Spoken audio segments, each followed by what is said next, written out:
சந்திரன்.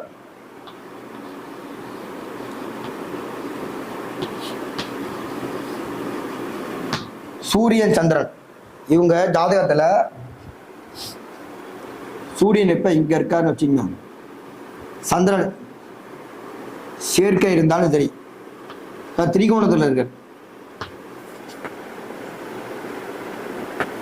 இந்த மாதிரி இருந்தாலும் சரி, அது சேர்க்கையாக தான் எடுக்கணும். சேர்ந்து இருந்தாலும் சரி, சூரியனுக்கு திரிகோணத்துல சந்திரன் இருந்தாலும் சரி, இது சேர்க்கை தான் எடுக்கணும், சேர்க்கை தான் எடுக்கணும். இந்த மாதிரி சேர்க்கை இருந்ததுன்னா அப்பா அம்மா எப்படி இருப்பாங்க அப்படின்னு கேட்டிங்கன்னா ரொம்ப ஒத்துமையாக இருப்பாங்க. அவங்களுக்குள்ள வந்து பார்த்தீங்கன்னா எந்த ஒரு பிரச்சனையும் வராது, பிரிவு வராது, ரொம்ப ஒத்துமையாக இருப்பாங்க. அம்மா தான் அந்த வீட்டில் வந்து ரொம்ப ரொம்ப ஆளுமை ஜாஸ்தியாக இருக்கும். வீடே அவங்க வீட்டில் வந்து பார்த்தீங்கன்னா அவங்க வீட்டுக்கு பக்கத்தில் பார்த்தீங்கன்னா ஒரு அந்த சின்ன கோயில் ஒன்று இருக்கும், கோயில் கட்டாயம் இருக்கும். சூரியன் சந்திரன் யார் யாருக்கெல்லாம் இருக்கோ அவங்க வீட்டில் அவங்க வீட்டுக்கு பக்கத்தில் பார்த்தீங்கன்னா கோயில் இருக்கும், கோயில் கட்டாயம் உண்டு. அதே மாதிரி இவங்க வீட்டில் சூரியன் சந்திரன் சேர்க்கை இருந்ததுன்னா அவங்க வீட்டில் பார்த்தீங்கன்னா மீன ராசியோ மீன லக்கணமோ, தனுசு ராசியோ தனுசு லக்கணமோ கட்டாயம் இருக்கும். அவங்க வீட்டில் பார்த்தீங்கன்னா மெயினாக பார்த்தீங்கன்னா 3ஆம் தேதி பிறந்தவங்க இருப்பாங்க. 3, 12, 21, 30 இந்த தேதியில் பிறந்தவங்க இருப்பாங்க. இந்த தேதியில் பிறந்தவங்க இது சூரியன் சந்திரன் என்ன சொல்லுதுன்னு பார்த்தீங்கன்னா அமாவாசை யோகம்.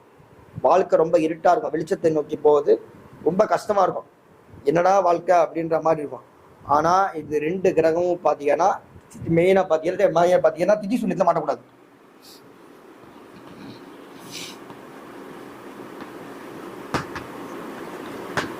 இந்த ரெண்டு கிரகமும் இதில் ஏதோ ஒரு பாதிப்பில் மெயினாக பார்த்தீங்கன்னா திதி சூன்யத்தில் மாட்டக்கூடாதுங்க.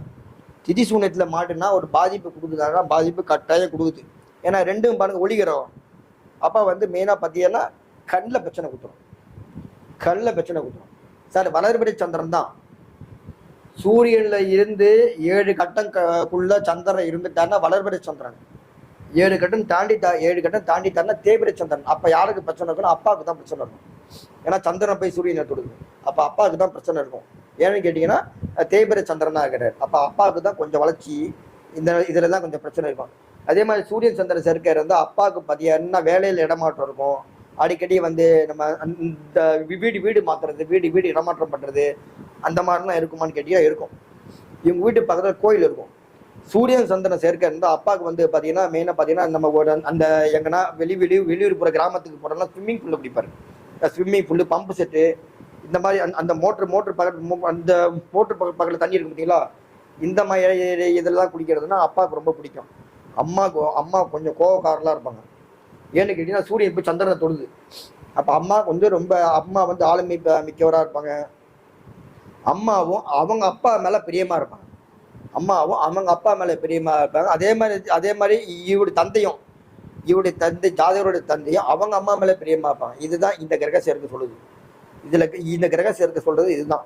இதுக்கு வந்து என்ன சார் வழிபாடு பண்ணலாம்னு கேட்டீங்கன்னா மெயின் பார்த்தீங்கன்னா நம்ம இந்த மெயின் இது பண்ணலாம். சந்திர சூடேஸ்வரர் வழிபாடு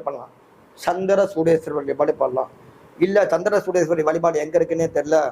இப்போ 2வது பார்த்தீங்கன்னா நம்ம மேக்சிமம் அதிகமாக வழிபாடு இந்த மாதிரி சேர்க்க உள்ள ஜாதகம் மெயினாக பார்த்தீங்கன்னா நம்ம அந்த இது கொடுப்போம் திருவண்ணாமலை.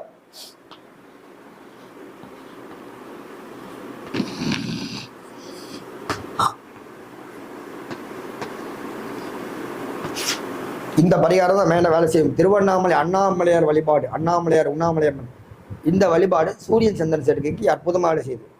ஸோ இந்த மாதிரி சேர்க்க உள்ளவங்க இது போயிட்டு வரலாம். இதில் இன்னொன்று என்னென்ன கேட்டிங்கன்னா சூரியன் சந்திரன் இருந்தால் ஜாதகர் எப்போ பார்த்தாலும் ரொம்ப ரொம்ப குழப்ப நிலையிலே இருப்பார். ஒரு முடிவு எடுக்கிறதுக்குள்ள ரொம்ப தடுமாற்றம் ரொம்ப அதிகமாக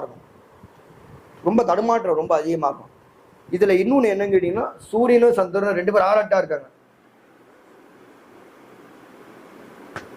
சூரியனுக்கு சந்திரன் 2 பேர் 6-8 இருந்தா அப்பா அம்மாக்குள்ள 2 பேருக்குள்ள ஏதாவது ஒரு அந்த பிரச்சனை, பிரிவினை, நான் கொஞ்ச நாள் வந்து இங்கே இந்த வேலை சார்ந்த விஷயமா நான் கொஞ்சம் பிரிஞ்சிருந்தேன், நான் கொஞ்ச நாள் வந்து 2 பேருக்குள்ள பிரச்சனை வந்துடும். மெயின் கருத்து ஏற்பட வந்துடும். சூரியனும் சந்திரனும் 6-8 இருந்தாலும் சரி, சூரியனுக்கு பாதகற்ற சந்திரன் இருந்தாலும் சரி, கட்டாயம் பிரச்சனை வந்துடும். ஆனால் இது எப்படி உறுதி பண்ணுறது அப்படின்னு பார்த்தீங்கன்னா அது ஒரு கேள்வி வரும்.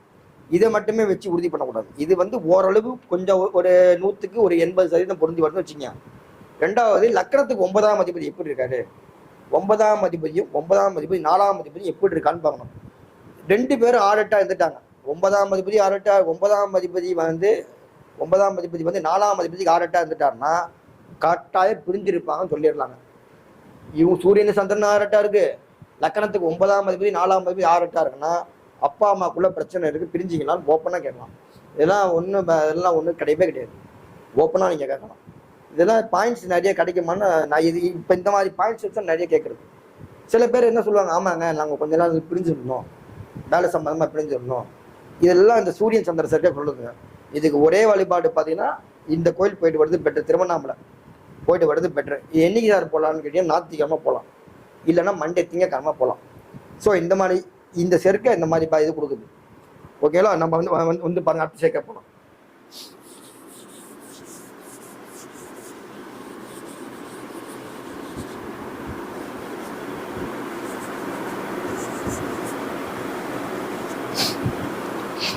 அடுத்த சேர்க்கை வந்து சூரியன் புதன்.